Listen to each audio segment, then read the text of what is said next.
Hello दोस्तों, कैसे हो आप? आशा है आप लोग सब ठीक होंगे। मैं तो ऐसे ही हूँ, नॉर्मल। ना अच्छा ना बुरा। काम तो अपना कंटिन्यू चल रहा है बिल्कुल। 8 मार्च 2024 से काम कर रहा हूँ और आज 15 अप्रैल 2024 से तो कंटिन्यू काम कर रहा है, एक दिन भी छुट्टी नहीं की। काम पे जाता हूँ, चाहे सुबह रात को नींद तो आती नहीं है बिल्कुल भी। 3 दिन तो बिल्कुल भी सोया नहीं हूँ मैं। दोपहर में कभी नींद आ गई तो एक अलग बात है, और उसमें नींद में बहुत ओवर थिंकिंग रहती है। कभी मेरी काट हो जाती है कहीं पे, कहीं कुछ किसी को चोट लग जाती है, मतलब बहुत सारी चीज़ इस तरह की हरकतें होती रहती हैं। अपने आप से बात करता रहता हूँ तो। पर मैं जितने बजे सुबह उठा, पर काम मैंने नहीं छोड़ा। आज मेरा ऐसा काम पे जाने का बिल्कुल भी इरादा नहीं था, क्योंकि मैं सुबह ही 6 बजे सोया और 7 बजे फिर उठ गया। तो काम पे बिल्कुल जाने का इरादा नहीं था, पर फिर भी मैं गया कि चल जो भी कुछ है बाहर घूम के आ। और मैं जब बाहर निकला स्कूटी से अपनी, तो फिर कॉन्फिडेंस आ जाता है जब बाहर दो चार चीज़ों को देखता हूँ। तो थिंकिंग बढ़ने लग जाती है कि ये करना है वो करना है, तो इस तरीके से मतलब कॉन्फिडेंस आने लग जाता है और फिर एक्टिव हो जाता हूँ मतलब मैं। तो इस तरीके से रोज़ ही मैं इस तरह से काम पे चला जाता हूँ कि बस एक बार घर से निकलना होता है और फिर अपने अंदर ही ऊर्जा आ जाती है, फिर मैं सब कुछ नींद वींद सब भूल जाता हूँ। तो इस तरीके से करते करते चल रही है। पर यार, इस बार जो कमेंट किया उस पर बिल्कुल खरा उतरूँगा। अब पीछे नहीं हटूँगा बिल्कुल भी। और जो है अपना जो सोचा है वो करके दिखाना है बस। तो तो इस वीडियो में जो है मैं अपने डिप्रेशन के बारे में बात करने वाला हूँ। वैसे तो डिप्रेशन में मैं 2012 से ही हूँ, क्योंकि एकदम से जिम्मेदारी आ गई थी और काम की उस तरह से सेटिंग नहीं बन पा रही थी जिस तरह से प्लानिंग की थी। तो अब मैं सिर्फ और सिर्फ बात करने वाला हूँ, जो ज़्यादा मैं परेशानी में तंगी में आया वो 2020 से आया।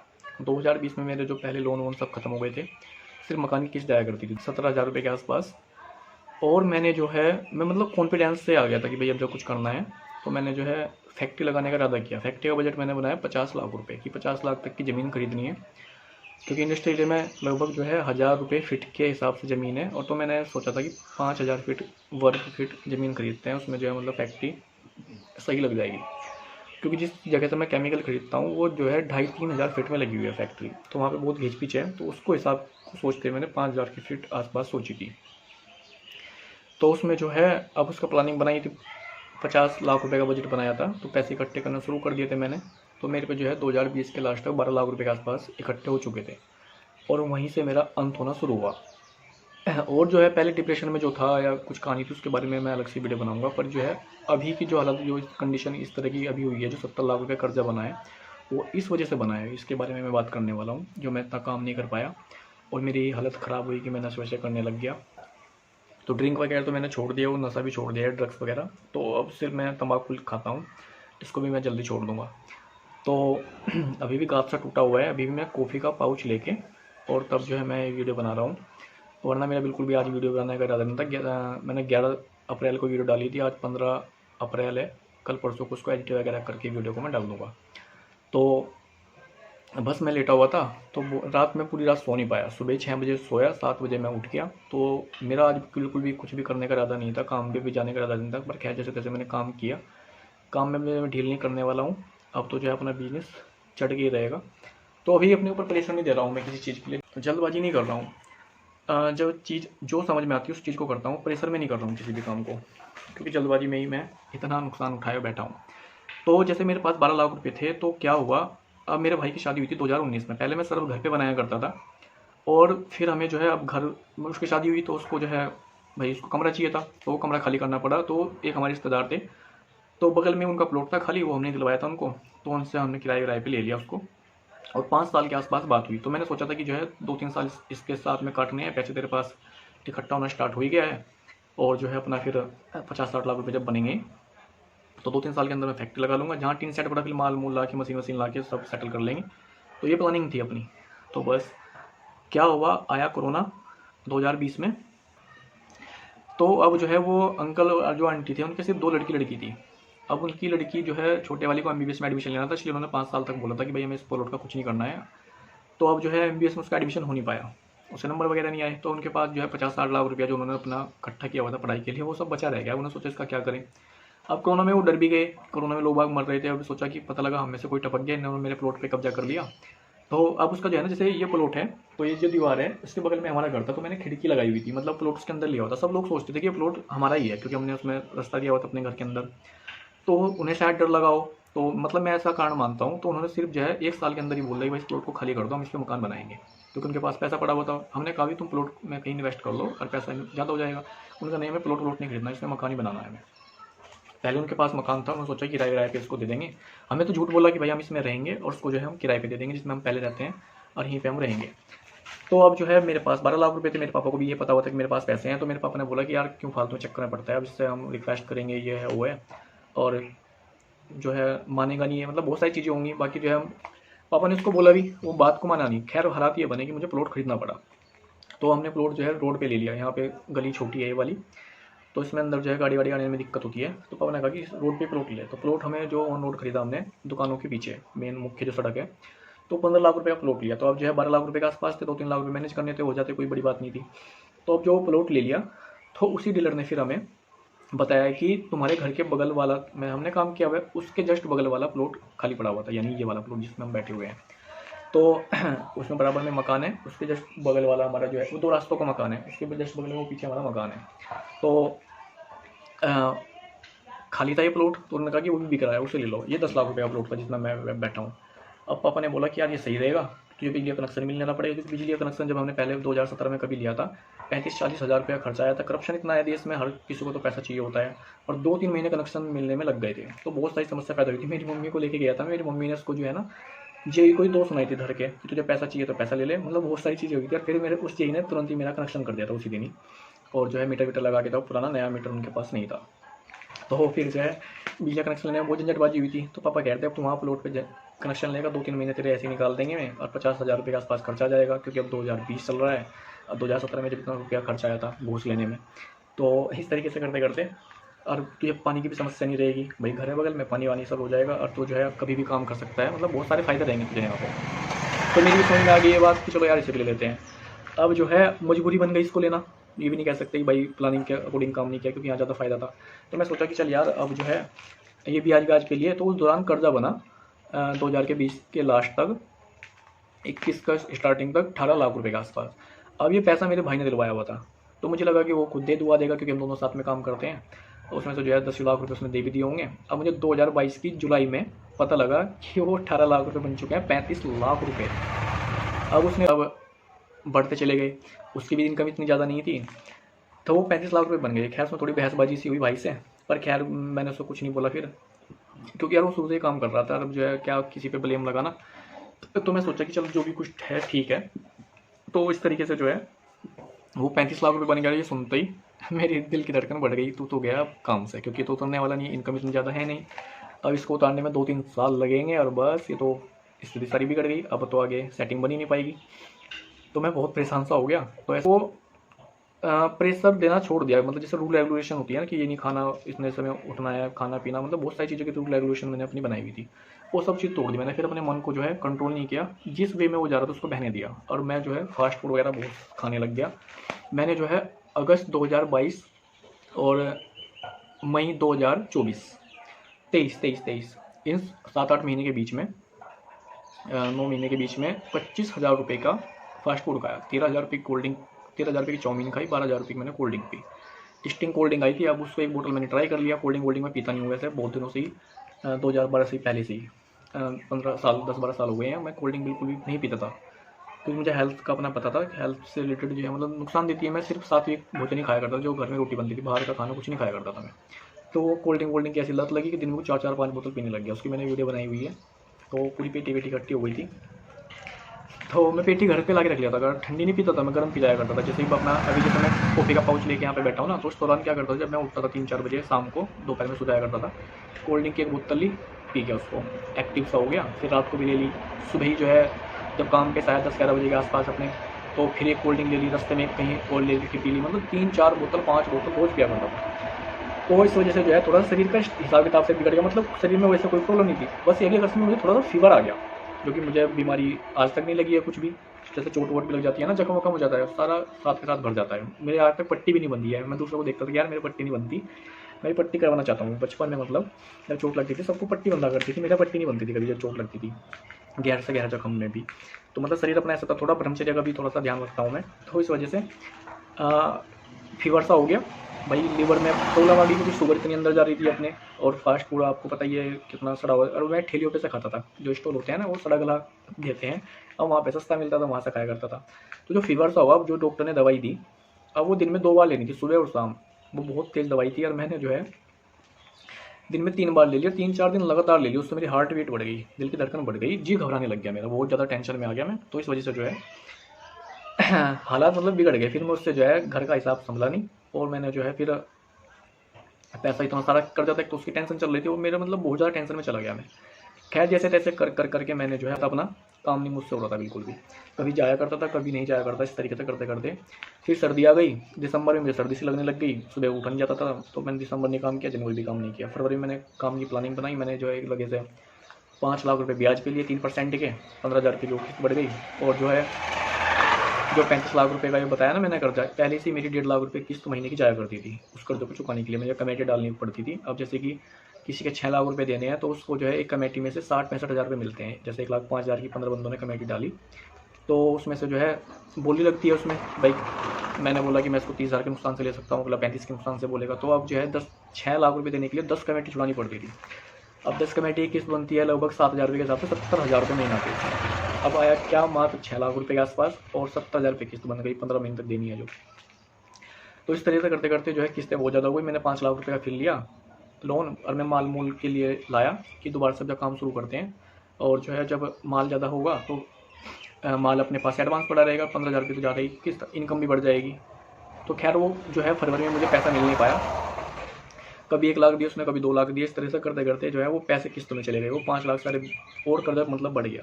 27 मई 2023 घर में जो है बहसबाजी हो गई। मेरी चचा की लड़की थी, तो जो है वो हमारे साथ मतलब रहा करती थी, हमारे साथ काम, मेरी मम्मी की हेल्प भी कराया करती थी भाई दुख तकलीफ में। तो मैं चाहता था कि उसको थोड़ा सा इमोशनली दिल से लगाव हो गया, तो मैं चाहता था उसकी अच्छी जगह शादी हो जाए। तो मैं सोच रहा था कि मतलब बड़ी जगह शादी हो जाए, अच्छी जगह।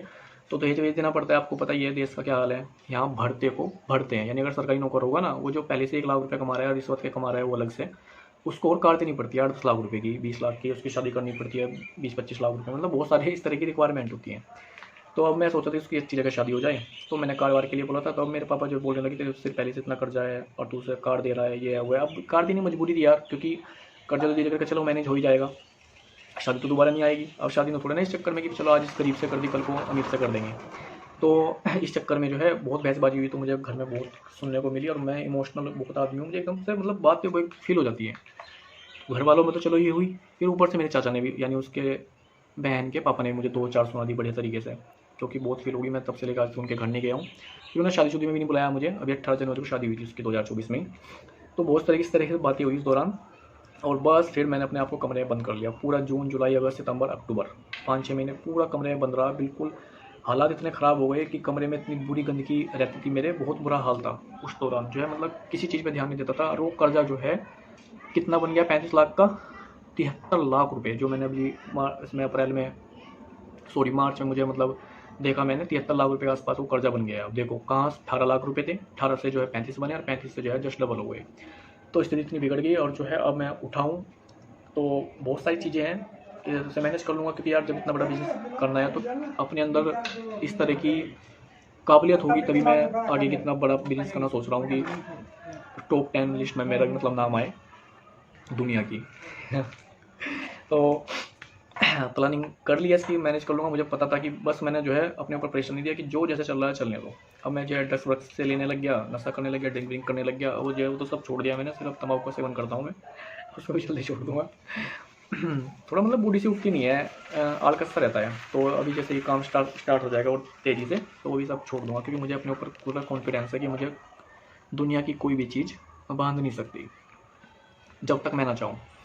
अगर मैं चाहता हूँ कि हाँ मुझे ये चीज़ बांध ले, मुझे परेशान कर दें, तो हो सकता है मेरे साथ में। अब जो है मैंने अपने ऊपर प्रेशर नहीं दिया कि यार जहाँ जैसे चल रहे हैं तो चलने दे, देखते हैं कितना नीचे गिरेगा। तो मैंने भी ज़्यादा कोशिश नहीं करी उठने की। तो अब जब इसमें 8 मार्च 2024 से मैंने दोबारा से काम की शुरुआत की है, अब सब कुछ अपने हाथ में लिया है। अब धीरे धीरे से करके मैं उठ रहा हूँ। पहले मेरे हालात से कुछ ऐसे नहीं थे, मन ही नहीं करता था किसी चीज़ को, पर यह कि अब इमोशन को कंट्रोल करके अब मैं आगे बढ़ रहा हूँ। मतलब मैंने अपनी कमियाँ देखी भाई, मेरे अंदर क्या कमी है सारी नोट करी। तो इमोशन हो गया, ओवर थिंकिंग किस वजह से होती है, मुझे सब चीज़ मैंने नोट की, और जो अब उसी चीज़ पे मैं काम कर रहा हूँ। तो पूरा कॉन्फिडेंस है कि अब मैं दोबारा से नीचे नहीं गिरूँगा, आगे बढ़ के रहूँगा। तो दोस्तों डिप्रेशन का मुख्य कारण रहा कि वो मुझे प्लॉट छोड़ना पड़ा, ये खरीदना पड़ा। अब ये भी मजबूरी थी, वो प्लॉट वहाँ ले लिया तो उसको एक दिन में बेच नहीं सकते थे, उसका भी ऐसा फ़ायदा हो गया है। भले ही 73 लाख रुपये कर्जा है, 15 लाख का प्लॉट लिया था, आज वो 25 से 30 लाख रुपये का है। ये जो 10 लाख का लिया था, आज जो है 15 लाख रुपये का प्लॉट है। ये 5 लाख रुपये बढ़ गए हैं 2-3 साल के अंदर। तो 15 हैं और 25 में 40 लाख रुपये अभी भी हैं। अब इसको भी बेच दूँ अगर मैं। पर क्या है कि मेरे पापा ने, जब मैं इसमें अगस्त 2023 में तबीयत खराब हुई थी ना, जब पापा को इतना पता लगा कर्जा कि इसने 35 लाख रुपये अपने सिर कर लिया है, तो पापा ने बोला था कि तेरा प्लॉट व्लॉट सब बिकेंगे, तो बर्बाद होगा, ये होगा, मतलब बहुत सारी चीज़ इस तरह की बोली और मुझे वो फील हो गई। और वही बात फिर दोबारा से 2020 में, 2024 में 20 मार्च को दोहराई गई वो सब बातें। मैंने सब रिकॉर्डिंग कर लिया है पापा की, तो देखेंगे कितना बड़ा आदमी कैसे बन जाएगा, मतलब मेरी मजाक बनाई बहुत अच्छे तरीके से, तो फील हुई। पर मैं अपना आपा नहीं खोया, ना डिप्रेशन में गया, जबकि मैं 8 मार्च से काम कर रहा हूँ और 20 मार्च को बहुत गहरा झगड़ा हुआ कि मैं अब उनसे बात भी नहीं करता हूँ, उनके साथ उठता बैठता भी नहीं हूँ, सिर्फ आंसू भाई से मेरी बात होती है बस, क्योंकि उसने जो है मेरा साथ दिया। उसने बोला कि यार तू अपनी जगह सही है, मम्मी पापा जो है फालतू के ब्लेम करते हैं, मतलब बहुत सारी चीज़ें हुई, उसके बारे में बाद में बात करेंगे। उसने बोला था कि यार जो है मैं तेरे लिए घर वर सब छोड़ दूंगा और जो है मैं पापा वो भी छोड़ दूंगा, और तू जो है टेंशन ले, क्योंकि मैं डिप्रेशन में ज़्यादा चला गया, डिप्रेशन में पहले से बहुत ज़्यादा था। तो मैं बोल रहा था कि यार मेरे हालात इतने ख़राब हो रहे हैं कि मैं सुसाइड भी नहीं कर सकता, क्योंकि कर्जा 70 लाख रुपये है। मेरे भाई को सिर्फ 35 लाख का पता है, 35 लाख का उसे पता नहीं है, अगर उसको पता लग गया तो बस पता नहीं क्या हो जाएगा उसका, मगर तू विदान हो जाएगा इस चक्कर में। भाई अगर मैं मर गया तो मेरा भाई कर्जा कैसे देगा, उसके पास तो जो है 40 लाख तो प्लॉट, चलो प्लॉट से आ जाएंगे बेच के, वो घर भी बेचना पड़ेगा जिसमें हम रहते हैं, मतलब बहुत अस्त व्यस्त हो जाएगी और मेरे पापा की बहुत तबीयत खराब हो जाएगी, जबकि मैं अपनी फैमिली को दुख में नहीं देख सकता हूँ। तो इस वजह से जो है मैं सुसाइड वुसाइड नहीं कर सकता, मतलब मैंने अपने भाई को ये सब बताया, तो उसने तब कहा था कि तू टेंशन ना ले और सब कुछ ठीक हो जाएगा और मैं तेरा साथ दूंगा। तो मैं 20 मार्च को दोबारा से डिप्रेशन में नहीं गया ना, मैंने उनको पलट के जवाब दिया, उनकी सुनता रहा मैं। तो अब मतलब कॉन्फिडेंस आ गया कि मैंने अब कमियाँ देख ली हैं कि भाई मेरे अंदर कमी क्या है, जिस वजह से मेरा नुकसान होता है, इमोशनली ज़्यादा हो जाता हूँ मैं, तो मेरे साथ ही इस तरह की हरकतें होती हैं, जबकि वरना फिर बहुत नुकसान होने वाला था अगर मैं दोबारा से फिर डिप्रेशन में चला जाता, पड़ जाता है कि छोड़ साला कुछ जो हो रहा है सो होने दे, और जो है बाद में शुरुआत करेंगे।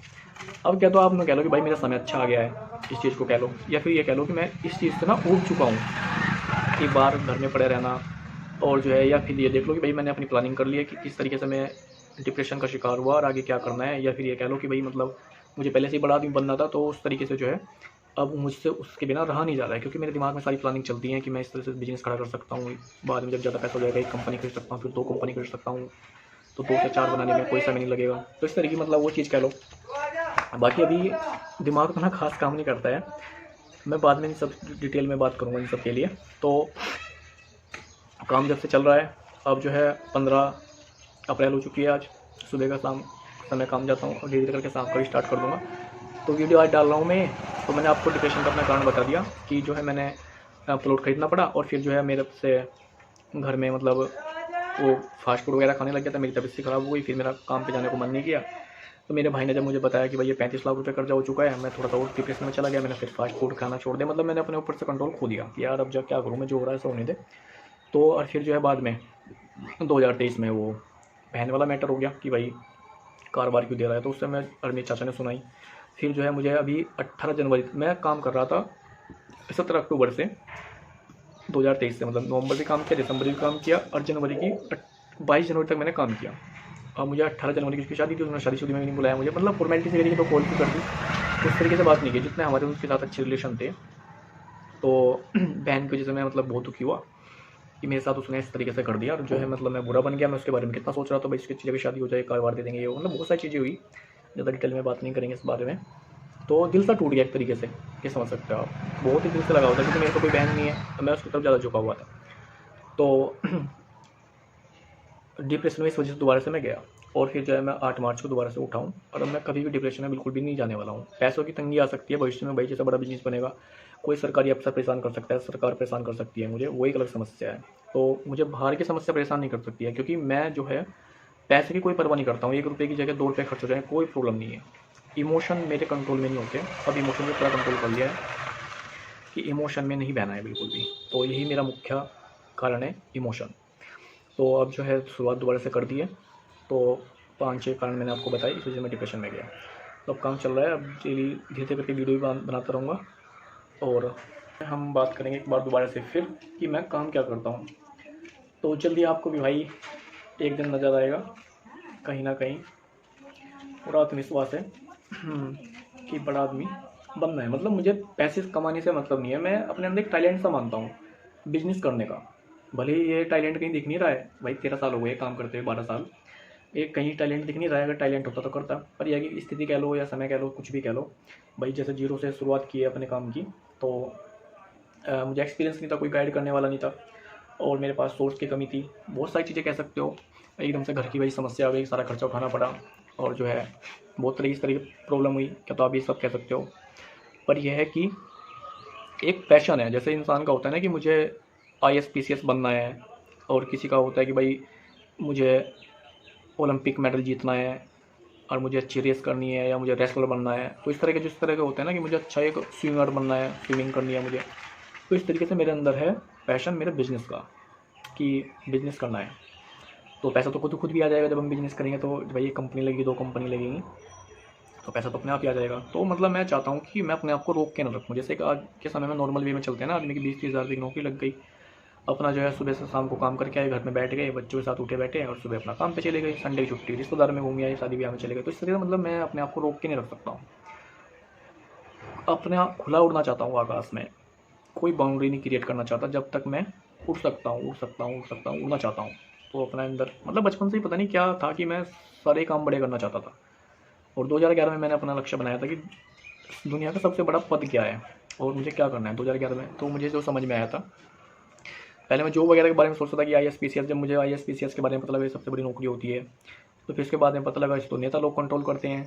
तो फिर नेता का सोचा हमने कि भाई नेता बनेंगे। फिर पता लगा नेता को मुझे बिजनेसमैन कंट्रोल करता है, और फिर बिजनेसमैन से मुझे कोई दिखा नहीं कि बिजनेसमैन को कौन कंट्रोल करता है। मतलब छोटे मोटे बिजनेस को तो कंट्रोल कर सकती है सरकार, और जब एक लेवल पे बिजनेस होता है उससे फिर कोई नहीं कंट्रोल कर सकता। फिर पूरी दुनिया को जो है बिजनेस ही चलाता है। जो बड़े बड़े लोग हैं वही दुनिया को चलाते हैं। जैसे कि आपने जानते भी होंगे, बहुत लोग हैं, बहुत बड़ी बड़ी कंपनी है, तो वो देश को, दुनिया को चलाते हैं। तो सबसे बड़ा पद जो है बिजनेस है।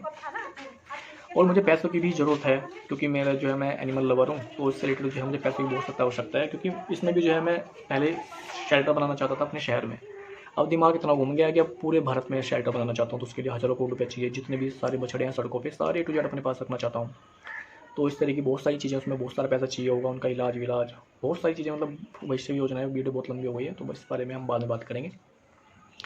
तो अपने अंदर बिजनेस का पैशन है, और कहीं ना कहीं आपको फ्यूचर में जरूर दिखाई देगा। इसकी भी वीडियो बनाता हूँ मैं सब, कि हाँ भविष्य में दिखाई दे कि हाँ भाई पहले मैं ऐसा था और ये था। अब अपनी प्लॉट की स्थिति देख लो, यहाँ पे कोई भी सुधार नहीं किया है मैंने, सब ऐसे बिखरा पड़ा है, बुरा हाल हुआ पड़ा है।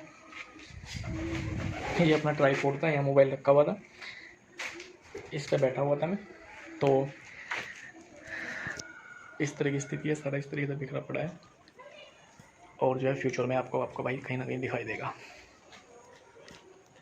अपने आप को साबित करके दिखाएगा। जैसे मेरे ना सब लोग मजाक बनाते हैं, मेरे जो रिश्तेदार वगैरह भी हैं, और घर वाले तो मजाक बनाते ही हैं, सब मुझे पागल बोलने लग गए हैं, जो मेरे रिश्तेदार वगैरह भी हैं ना, क्योंकि वो बहुत दिनों से सुन रहे हैं कि मैं बड़ा नहीं बनूंगा तो जो है वो सब मैं कर नहीं पाया हूँ तो वो मेरी मजाक बनाते हैं अब और पता नहीं क्या होता है, जितना मैं नीचे टूटता हूँ ना, देखो मैं कर्जे की वजह से, डिप्रेशन की वजह से नीचे गहराई में गया, पता नहीं कहाँ से नेचुरली अंदर फीलिंग आती है कि हाँ अच्छा हुआ, एक नई कहानी बनेगी। मतलब ये है कि अगर मैं कंफर्ट जोन में रहता तो शायद बाद में परेशानी आती।